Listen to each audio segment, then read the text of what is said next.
നമസ്കാരം. ഓശാന ടിവിയുടെ വാർഡ് വണ്ടി എന്ന പ്രോഗ്രാമിലേക്ക് സ്വാഗതം. ഇന്ന് ഞാനുള്ളത് തിരുമാറാടി ഗ്രാമപഞ്ചായത്തിലെ 15-ാം വാർഡിലെ LDFിന്റെ സ്ഥാനാർത്ഥി അനീഷ് ആച്ചിക്കലോടൊപ്പം അല്പസമയം ചെലവഴിക്കാനാണ് എത്തിയത്. അനീഷേട്ട നമസ്കാരം.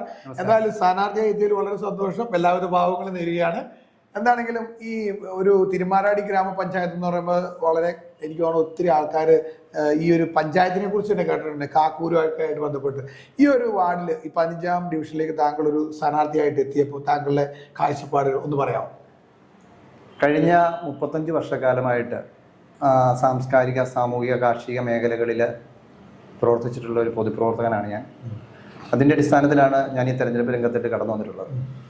അപ്പോൾ ആ വാർഡിലെ എല്ലാ ജനവിഭാഗവുമായിട്ട് നേരിട്ട് ബന്ധം സ്ഥാപിക്കുന്നതിനും അവരുടെ പ്രശ്നങ്ങൾ മനസ്സിലാക്കുന്നതിനും എനിക്ക് സാധിച്ചിട്ടുണ്ട്. അതുകൊണ്ട് ഈ വാർഡിനെ പറ്റി വ്യക്തമായ ഒരു രാഷ്ട്രീയ കാഴ്ചപ്പാടും സാമൂഹിക കാഴ്ചപ്പാടും വികസന കാഴ്ചപ്പാടുകളും എനിക്കുണ്ട്. നല്ല ഇപ്പൊ ഈ ഇതൊരു ഗ്രാമപഞ്ചായത്താണല്ലോ. ഗ്രാമപഞ്ചായത്ത് എന്ന് പറയുമ്പോഴത്തേക്കും കുറച്ച് ഗ്രാമീണതയുടെ ഒരു ഏരിയ ആയിരിക്കും നമ്മുടെ ഈ ഒരു പഞ്ചായത്തിന്റെ. ഈ 15-ാം ഡിവിഷൻ എന്ന് പറയുമ്പോഴത്തേക്കും അതിന്റെ ഏരിയകൾ എങ്ങനെയൊക്കെയാണ്?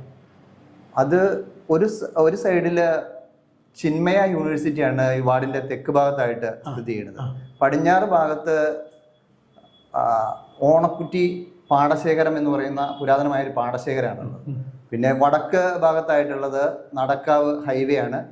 കിഴക്ക് ഭാഗത്തായിട്ട് ആമ്പശ്ശേരിക്കാവും അമ്പലരിക്കുന്ന ആ ഭാഗം ഉൾക്കൊള്ളുന്നതും. പിന്നെ നമ്മുടെ ഈ വാർഡിന്റെ ഏറ്റവും വലിയ പ്രത്യേകത അതിന്റെ പ്രധാനപ്പെട്ട ജലസ്രോതസ്സായിട്ടുള്ള ഉഴവൂർ തോട് നമ്മളുടെ ഈ വാർഡിലൂടെയാണ് കടന്നു പോകുന്നത്. ഈ ഉഴവൂർ തോട് ഇതിലെ കൂടിയാണ് അല്ലേ? ഈ വാർഡിന്റെ ഏരിയയിലാണ്. പിന്നെ ഇവിടെ ശരിക്കും പറഞ്ഞാൽ ഈ വായനശാല ഈ വാർഡിൽ തന്നെ സ്ഥിതി ചെയ്യുന്ന ആണോ? വായനശാലയൊക്കെ വളരെ വർഷങ്ങളോളം ഒരു പരിചയമുള്ളൊരു സംഭവമാണ്. അവിടെ ചാർജ് ഉണ്ടോ?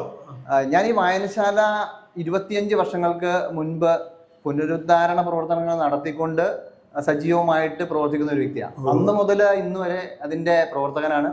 ഇത് സാധാരണ ജനങ്ങളുടെ ഇടയിലേക്ക് ഇറങ്ങി ചെന്നുകൊണ്ട് പ്രവർത്തിക്കുന്ന ഒരു വായനശാലയാണ്. സംസ്ഥാന തലത്തിൽ തന്നെ ശ്രദ്ധിക്കപ്പെടുന്ന രീതിയിലുള്ള പ്രവർത്തനങ്ങൾ നമുക്ക് നടത്താനായിട്ട് സാധിച്ചിട്ടുണ്ട്. അതുപോലെ തന്നെ പുരസ്കാരങ്ങൾ നിരവധി നേടുന്നതിന് നമുക്ക് സാധിച്ചിട്ടുണ്ട്. ജില്ലയിലെ വേറിട്ട കാഴ്ചപ്പാടുകളോടെ പ്രവർത്തിക്കുന്ന ഒരു ലൈബ്രറി എന്ന നിലയിൽ സംസ്ഥാന തലത്തിൽ തന്നെ ശ്രദ്ധിക്കപ്പെട്ട ഒരു വായനശാലയാണ് കാക്കൂർ ഗ്രാമീണ വായനശാല. നിലവിൽ അതിനകത്ത് എനിക്ക് തോന്നുന്നു ആ റോഡ് സൈഡിൽ തന്നെ ഒരു IT പാർക്ക് അതൊക്കെ ഇതിനകത്താണോ? IT പാർക്ക് നമ്മുടെ തൊട്ടടുത്ത വാർഡിലാണ്, അടുത്ത 1-ാം വാർഡിലാണ് സ്ഥിതി ചെയ്യുന്നത്. റോഡിന്റെ അപ്പുറം ഇപ്പുറമായിട്ട് വരും. കാക്കൂരിന്റെ ചരിത്രത്തിൽ ആദ്യമായിട്ട് സംസ്ഥാനത്ത് ഒരു ടെക്നോളജി എന്നുള്ള കൺസെപ്റ്റിന്റെ അടിസ്ഥാനത്തിലുള്ള ഒരു IT മേഖലാ സ്ഥാപനം കടന്നു വന്നത് കാക്കൂരിലായിരുന്നു. അപ്പൊ അതും ഈ ഒരു ടൗൺഷിപ്പിൽ തന്നെയല്ല, ടൗൺഷിപ്പിന്റെ ഭാഗമായിട്ടുള്ള. അപ്പൊ നിലവിൽ ഇപ്പൊ ഈ ഒരു 15-ാം ഡിവിഷൻ എന്ന് പറയുമ്പോഴത്തേക്ക് അതിനകത്ത് എത്രത്തോളം ആൾക്കാർ, എത്രത്തോളം വീടുകളുണ്ട്, എത്രത്തോളം വോട്ടേഴ്സ് ഉണ്ടാവും അവിടെ? അവിടെ 996ഓളം വോട്ടർമാരുണ്ട്. നല്ലൊരു ഇതാണ്. പിന്നെ 200ഓളം വീടുകളുണ്ട്. പിന്നെ എല്ലാ വിഭാഗത്തിൽപ്പെട്ട ആളുകളും അധിവസിക്കുന്ന ഒരു മേഖല. സാധാരണ ഇപ്പൊ ഈ ഒരു ഗ്രാമ അന്തരീക്ഷമാകുമ്പോൾ കൃഷിക്കാരായിരിക്കും കൂടുതൽ. അവിടെ കൃഷിക്കാരാണ് കൂടുതൽ. കൃഷിക്കാരുണ്ട്. അതുപോലെ തന്നെ കർഷകരുടെ ഒരു കൂടിയ മേഖലയാണ്. ചെറുകിട തൊഴിൽ ചെയ്ത് ജീവിക്കുന്ന ആളുകളുണ്ട്. വിദേശത്ത് ജോലി ചെയ്ത ആളുകളുണ്ട്. പിന്നെ പ്രൊഫഷണലി ഉയർന്നു വരുന്ന ഒരു വലിയ യുവാക്കളുള്ള ഒരു മേഖല കൂടിയാണ് കാക്കൂർ. നിലവിൽ ഇപ്പൊ ഈ ഒരു ഡിവിഷനിലും ഈ ഇപ്പൊ എനിക്കൊരു 900 ഒക്കെ ഉണ്ടെങ്കിൽ എത്രത്തോളം വോട്ടേഴ്സ് വോട്ട് ചെയ്യുമായിരിക്കും?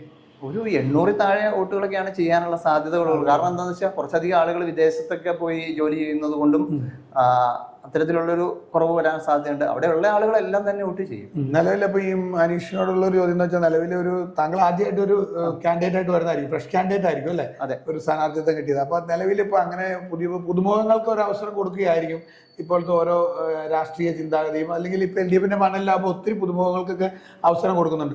താങ്കളുടെ ഐഡിയ വെച്ചിട്ട് ഇപ്പോൾ ഒരു 15-ാം ഡിവിഷനിലേക്ക് ഒരു സ്ഥാനാർത്ഥിയായിട്ട് മത്സരിച്ച് വന്നു കഴിഞ്ഞാൽ, വിജയിച്ചു വന്നാൽ എന്തൊക്കെയായിരിക്കും ആ ഒരു വാർഡിലേക്ക് കൊണ്ടുവരാൻ താങ്കൾ ആഗ്രഹിക്കുന്നത്? നമ്മൾ ആദ്യം തന്നെ ഒരു ജനകീയ വികസന പത്രിക തയ്യാറാക്കിയിട്ടുണ്ട്. ആ വികസന പത്രിക ജനങ്ങളുടെ ഇടയിലേക്ക് എത്തിച്ചു കൊടുക്കും. അപ്പൊ അതിലൂടെ ആ വാർഡ് ചെയ്യുന്ന കാര്യങ്ങളെ പറ്റിയുള്ള പൂർണ്ണമായ ബോധ്യം ജനങ്ങൾക്ക് വരുത്തി കൊടുക്കാനായിട്ട് തയ്യാറാവും. പിന്നെ നമ്മളെ സംബന്ധിച്ചിടത്തോളം, കാക്കൂരിനെ സംബന്ധിച്ചിടത്തോളം ഏറ്റവും പ്രധാനപ്പെട്ട കാര്യം കാക്കൂർ കാളവയിലാണ്. ഈ കാക്കൂർ കാളവയിൽ സ്മാരകം കാക്കൂരിൽ നിർമ്മിക്കുന്നതിന് പ്രകടന പത്രികയിൽ തന്നെ LDF പറയുന്നുണ്ട്. അപ്പൊ അതിന്റെ അടിസ്ഥാനത്തിൽ അങ്ങനെ വരുമ്പോൾ ഗ്രാമീണ ടൂറിസം സംവിധാനത്തിന്റെ ഭാഗമായിട്ട് ഏറ്റവും മികച്ച ടൂറിസം കേന്ദ്രമായിട്ട് കാക്കൂർ മാറും. കാരണം ചിന്മയ യൂണിവേഴ്സിറ്റിയുടെ വരവോടുകൂടി ആഗോള തലത്തിൽ ശ്രദ്ധിക്കപ്പെടുന്ന ഒരു സാഹചര്യം കാക്കൂരിനുണ്ട്. അപ്പോൾ കാക്കൂർ കാളവയൽ എന്ന് പറയുന്ന ഒരു ബ്രാൻഡാണ്. ആ ബ്രാൻഡിനെ മാക്സിമം ഉപയോഗിച്ച് കഴിഞ്ഞാൽ കാർഷിക മേഖലയിൽ അധിഷ്ഠിതമായിട്ടുള്ള ഒരു ടൂറിസം മേഖല കാക്കൂരിൽ വികസിക്കും. അതിലൂടെ ജനങ്ങളുടെ ജീവിത നിലവാരം ഉയരും. അതുപോലെ തന്നെ സാമ്പത്തികമായ സംവിധാനങ്ങൾ മെച്ചപ്പെടും.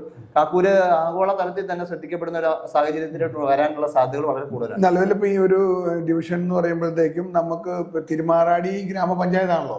ഈ തിരുമാറാടി ഗ്രാമപഞ്ചായത്ത് ഇപ്പൊ നിലവിൽ ഭരിച്ചുകൊണ്ടിരിക്കുന്നത് ഇടതു മുന്നണിയാണോ? തുടർച്ചയായിട്ട് 10 വർഷക്കാലമായിട്ട് ഇടതുപക്ഷം ഭരിക്കുന്ന ഒരു പഞ്ചായത്താണ് തിരുമാറാടി.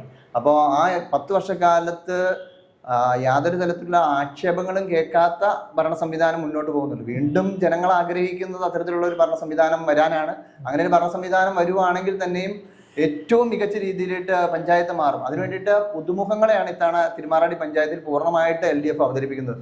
അപ്പോൾ അത് വ്യക്തമായ ഒരു കാഴ്ചപ്പാടിന്റെ അടിസ്ഥാനത്തിലാണ്, അത് നവീന ചിന്തകളുടെ അടിസ്ഥാനത്തിലുള്ള സ്ഥാനാർത്ഥി നിർണ്ണയം പൂർത്തീകരിച്ച് വ്യക്തമായ രീതിയിലുള്ള വർക്കുകളോട് കൂടിയിട്ട് ഞങ്ങൾ മുന്നോട്ട് പോകേണ്ടത്. നല്ല ഇപ്പൊ ഈ ഒരു ഡിവിഷനിൽ താങ്കൾ ഇപ്പോൾ പറഞ്ഞനുസരിച്ച് ഒരു ഗ്രാമപ്രദേശമാകുമ്പോൾ ഒരു റോഡുകളുടെ വികസനം, അതുപോലെ തന്നെ തോടുകളോ അങ്ങനെയൊക്കെ ഉണ്ടാവും ഇപ്പൊ പറഞ്ഞില്ല. അതുപോലെയുള്ള കാര്യങ്ങളല്ലാതെ വേറെ എന്തെങ്കിലും കാഴ്ചപ്പാടുകൾ അവിടെ ഉണ്ടോ? വരാനായിട്ടുള്ള അപ്ഡേഷൻസ് കൂടുതൽ വരണം എന്നുള്ള ആഗ്രഹങ്ങൾ വല്ലതും ഉണ്ടോ?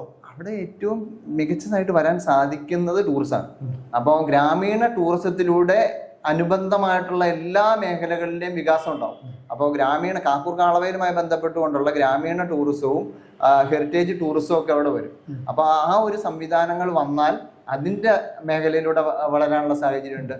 പിന്നെ വായനശാല തന്നെ യുവാക്കളെ കൂടുതൽ ഊർജ്ജസ്വലമാക്കുന്നതിന് വേണ്ടിയിട്ടുള്ള പദ്ധതികൾ നടപ്പിലാക്കുന്നുണ്ട്. അപ്പോൾ ഒത്തിരി നിരവധി കാര്യങ്ങൾ നമ്മൾ അതിനകത്ത് ഉൾക്കൊള്ളിച്ചിട്ടുണ്ട്. എന്താണെങ്കിലും അപ്പോൾ ഈ ഒരു 15ാം വാർഡിൽ താങ്കൾ ഒരു സ്ഥാനാർത്ഥിയായിട്ട് പുതിയ സ്ഥാനാർത്ഥിയായിട്ട് എത്തുമ്പോൾ അവിടെ നിലവിലൊരു മത്സരം പ്രതീക്ഷിക്കുന്നുണ്ട്? അവിടെ മത്സരം പ്രതീക്ഷിക്കുന്നുണ്ട്. കാരണം ജനങ്ങളുടെ ഇടയിലേക്ക് വ്യക്തമായിട്ട് ഇറങ്ങി ചെന്നുകൊണ്ട് ജനങ്ങളോട് എല്ലാ കാര്യങ്ങളും തുറന്നു പറഞ്ഞുകൊണ്ട് വികസനം എന്ന് പറയുന്ന ഒരു കാഴ്ചപ്പാട് അവതരിപ്പിച്ചുകൊണ്ടാണ് ഞാൻ ജനവിധി തേടുന്നത്. അപ്പോൾ അത്തരം ഒരു സാഹചര്യം വരുമ്പോൾ വികസനം ചർച്ച ചെയ്യപ്പെടും. ആ വികസനം ചർച്ച ചെയ്യപ്പെടുമ്പോൾ അതിന്റെ ഗുണങ്ങൾ അനുഭവിക്കുന്നത് സാധാരണ ജനങ്ങളാണ്.